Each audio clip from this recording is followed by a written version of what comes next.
Ano po bang ano nyo? Ba't po ba kayo nanguhuli? Anong problema? Guardia kami rito. Guardia kayo may ordinansa ba Wala kayo? ka na doon, wala ka na pakialam doon. Kasi Wala na doon. jurisdiction namin to. Ang Kuya. jurisdiction Pag yan. pumasok kayo sa isang privado. Ang may karapatan lang manghuli, Sino LTO, nagsabi sa'yo? Sino nagsabi sa'yo? HPG. Bakit ka manguhuli? Guardia ka lang naman. Ay, loko pala ito.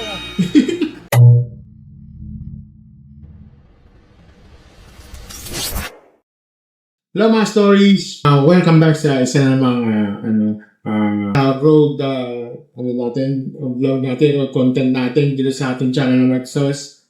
Wala sa mga so for today's video, pag-usapan natin itong viral na eksena to. Isang gwardiya humingi ng lisensya dahil sa seatbelt violation. Tapos ang depensa niya, jurisdiction naman to. Okay. Well, diretso na natin mga stories. Oo, mali ang hindi pagsuot ng seatbelt. And given, understandable yun.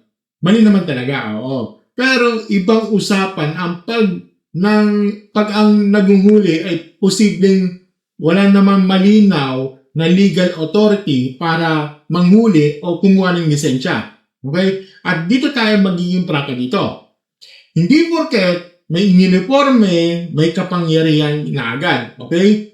At hindi rin porket may violation ng driver, pwede rin siyang huliin ng kahit sino. Okay? Ngayon, panoorin natin mga stories. Okay. Kasi kung tutusin parang nakasibilyan man lang yan o what. So, yan, panoorin natin itong video na to. Ito galing kay Makapudi Vlog. Lisensya mo. Bakit po, sir? Wala kang seatbelt to. Nakita namin doon sa sensor namin sa CCTV. Dito ka sa Sensor? jurisdiction namin, kailangan susunod kayo ha. Ano po bang ano nyo? Ba't po ba kayo nanguhuli? Anong problema? Guardia kami rito. Guardia kayo may ordinansa ba Wala kayo? ka na doon, wala ka na pakialam doon. Kasi Wala na doon. jurisdiction namin to. Ang Kuya. jurisdiction Pag yan. pumasok kayo sa isang privado. Ang may karapatan lang manghuli, Sino LTO, nagsabi sa'yo? Sino nagsabi HPG. Bakit ka manguhuli? Guardia ka lang naman. Ay, loko pala ito eh. Ang SBG sa LTO doon sa may kalsada sila. Kami dito pumasok. Sabi lang, kanto. Calling, Sir Gabriel ko. Wala pa kayo sa gate mo. Puro reklamo ka eh. Saan yung ginagwardyahan mo dito, kuya? Kaya nga Kalsada to. wala pa kami sa ano mo. Sir Gabriel, paturuan mo itong lalaki ito. Guardia ka lang naman Tsaka, Sir Marcos na kalinaw. Paturuan mo itong yung report na to. Bago kayo manghuli, malakas mo. Ano ka lang Nangihingi ka lang ng lagay, Oo nga. Alam mo, kuya. Ano? Hindi ka magbibigay. Hindi ka bibigay. Oo, mo. hindi mo bibigyan. Wala ka namang karapatan. Wala namang karapatan Huli! lisensya. Huwag ka pa video dyan ha. Kaya nga binibidyo ka kasi mali yung ginagawa mo. Oo nga eh. Ano? Hinihingi ko sa'yo, lisensya mo dahil hindi ka naka-seatbelt. Ay, kaya Nakita nga doon eh. sa sensor namin. Oo, sa alam ko CCTV. aminado kung Alam ko nakapag-seatbelt, pala, nakalimutan aminado ko. Pero wala kang karapatan manghuli ng Aminado ka pala. Kaya motorista. sumunod ka sa batas At namin dito. hindi ka namang hindi ka namang authorized. Hindi ka naman Authorized lang, LTO. LTO Ano at nga? HPG. Yun ang Hindi ka naman pagkakaalam mo. Hindi ka naman Authorized LTO. kami mga gwardiya mag-kunin ng lisensya nyo. Alam mo. Dahil pumasok-pasok ka dito Dahil yung mga dalaman mo yun. dito sa area namin binabantayan. Ha?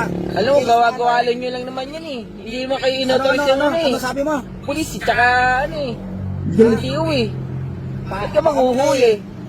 At mabalbal kayo, tumatagal tayo eh. Bilisan mo na. Bobo! Hindi ako papayag. Ilaw. Paglalaban ko to, Bobo mo! kasi mali ang ginagawa mo. Alam mo, kayo gumagawa ng para-paraan lang para hindi ko alam kung anong gusto mo ipahiwatig, pero Tagal mo yung usapan na. hindi kayo binigay, wala kang karapatan. Lalagay mo lang ganito sa likod mo. Nakakalimutan ko nga Diyan na kami sa kabilang kakampi Galing ka sa pumasok ka rito sa jurisdiction namin. Patakaran namin dito yan. Kaya na patunay yung Saka wala kang jurisdiction karapatan ng manghuli, hayop ka. nasa kalsada ka pa. Wala pa kami dito sa papasok sa inyo. Tayo eh. Kita Ba't mo ka haba na manguhuli? ilaw. Gumagawa ka lang paraan para Doble yung kaso mo. Ha? Wala kang may kakasa sa akin, wala kang karapatang manghuli. Nasa ticket mo, nasa yung ordinansa na Mamaya na yung ticket. Inaano. Mamaya yung ticket. O, see? Mamaya yung ticket. Nasaan yung ticket? Oo nga. Tapos sasabihin, mamaya yung ticket. Ulun. Ayan napanood na natin to mga stories. Sa video pa lang, ang drivers, aminadong nakalibot yung mag-seatbelt. Oo, given na yon. That's a violation. Okay. Pero ang problema kasi dito, mga stories, ang gwardiya na ay agad humingi ng lisensya at paulit-ulit ang sinasabi, jurisdiction na naman to, patakaran na naman yan, kami na nanguhuli rito. Well, at ang tanongin kung anong authority niya, kung may ordinansa ba, o kung nasa ng ticket, wala namang malinaw na, naipakitang basihan, di ba? Hindi nga siya, gwardiya nga lang siya. Hindi ba? L2 ba siya? HBG ba siya? O traffic enforcer ba siya? MMDA ba siya? Sino ba siya? Gwardiya lang siya. Di ba? Yan, at dyan nagsisimula ang totoong issue dito. Okay. Ngayon, mga stories, ito ang dito. Ang punto ko dito. Una, may violation driver. Oo, naintindihan ko yun. Wag na natin paikutan dito. Kung tayo paikutan, aminado na nga siya. Oo, nandun na tayo. Wala siyang seatbelt. Oo. Pero ito mahalagang linaw natin. Okay? Ang pag-amin ng violation ay hindi automatic na pag-amin ng authority ng panguhuli. Okay? Magkaibang bagay yun. Okay? Pwedeng sabihin na totoo ng dalawang bagay. Mali yung driver na dahil walang seatbelt at mali rin ang proseso ng authority ng humuhuli. So, at sa totoo lang mga stories, ito ang hindi naintindihan ng maraming tao. Kapag may mali ka, hindi ibig sabihin nun kahit sino pwede nang umasta na parang LTO, HPG o any legal traffic enforcer. Okay? Pangalawa, yung linyang jurisdiction naman to ay hindi sapat yun. Okay? Sa logic, ang tawag dyan ay parang bare assertion o yung appeal to authority. Sa madaling salita, ako, sabi niya, siya yung may authority. Tapos kasi sabi ko, sabi niya may authority siya. Okay? Hindi ganyan gumagana ang tamang pagpapatupad ng patakaran. Okay? Kung talagang may kapangyarihan ka, dapat magpakita ka ng legal basis, magpakita ka ng written policy, magpakita ka ng deputation, at kahit malinaw ang procedure, man lang. Okay? Hindi yung puro wala kang pakialam doon. Mali yun. Bakit? Kasi may pakialam ang tao kung sino ang kukuha ng lisensya na. May pakialam ang tao kung sino ang humaharang sa kanya. May pakialam ang tao kung legitimo ba ang ginagawa sa kanya o power trip lang. Okay? Ikatlo. Number 3, ikatlo. Noong sinabihan ng guardian ay loko ang motorista, doon lalo hina ang posisyon niya. Sa argumento, ad hominem yan. Napaka talaga yung parang toxic sa akin yan, yung ad hominem na yan. Imbes na sagutin ng tanong na, may authority ba kayo? May ordinansa ba? Nasa ng ticket? Balik kayo, bakit kayo nanguhuli? Anong ginawa niya sa Ginawa niya, panlalait. Kapag ang sagot mo, ito ang tawang insulto. Pero, ibig sabihin yan may illegal ng pundasyon yan. Sino nagsabi? Ganyan lang kasimple. Pangapat, kung private property man yan, okay? Sabihin natin private property man yan. May practical line pa rin yan. Okay? Dito tayo maging makatotohanan. Kung pribadong lugar, subdivision, compound, o kahit man yan, pwede sila magkaroon ng sariling house rules.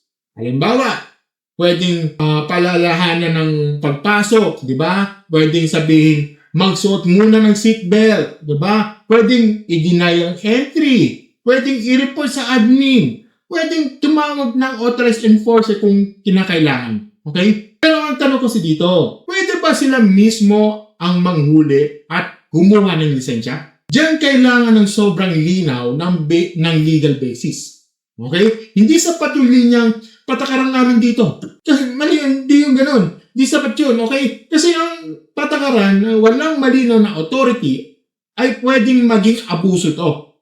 Okay? Tandaan niyo yan, ha? At kung ang tama ang sinabi ng driver na nasa kalsada pa sila at wala pa sa gate, okay, mas mahina lalo ang posisyon ng gwardiya. Okay? Kasi ang public road pa yan, okay, hindi basta-basta pwede umasta ang sino man na parang traffic enforcer. Okay? Ika-anim, fairness lang ha, may sablay din ng driver dito. Hindi rin natin siyang gagawing santo rito, okay? Kahit sino man yan. Oo, tama na punto niya tungkol sa authority, okay? Pero nung sinabi niya parang nangingi ng lagay ang gwardiya, medyo alanganin din yon kung wala kang malinaw na ebidensya.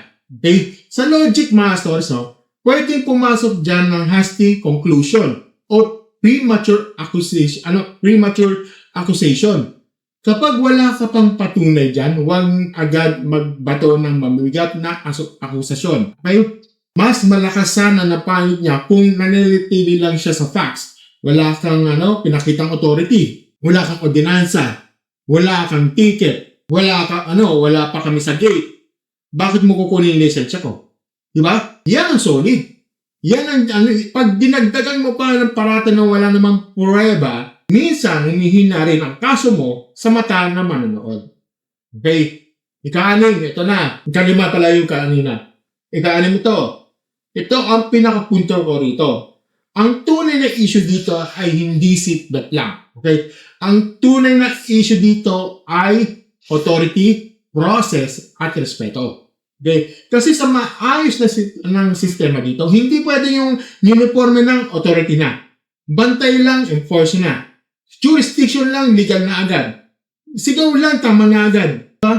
Hindi ganyan dapat, hindi ganyan. Okay? Ang batas ng patakaran, hindi dapat makabase sa lakas ng boses. Dapat nakabase sa malinaw na kapangyarihan at tamang proseso. Okay? Ito yung technical take ko dito. Kung sakaling mapunta kayo sa ganitong sitwasyon, okay? Ito ang practical ng gawin niya dito. Huwag magwala agad. Humingi ng pangalan, ID, posisyon. Okay? Tanungin ang legal base o written policy. Okay? Itanong mo kung incident report o ticket. Di ba? Kung may admin office, doon tayo mag-usap.